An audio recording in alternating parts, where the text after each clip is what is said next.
Hi everyone, and welcome back to Cooking with Jerry. Jerry is going to butter and flour the cake pan. The cake is in the mixer, so he's going to show you how to do this. Did you do the sides? How about the sides of the pan? Okay. He's doing the sides.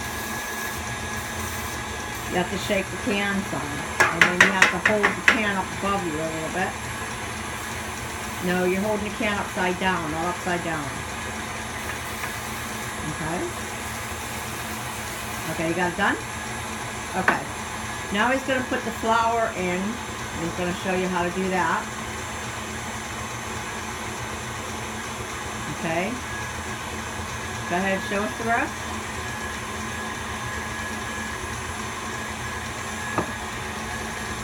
Then we're going to take it to the garbage can. He's going to push the flour around.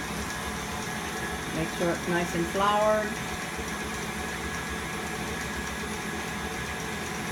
Okay. Good job. Good job. Okay. And that is how you butter and flour pan. Good enough. Okay. Alright, so we have two ready to go. And that should do nicely. So we will see you for video number 4. Thanks for staying with us with Cooking with Jerry. We'll be right back.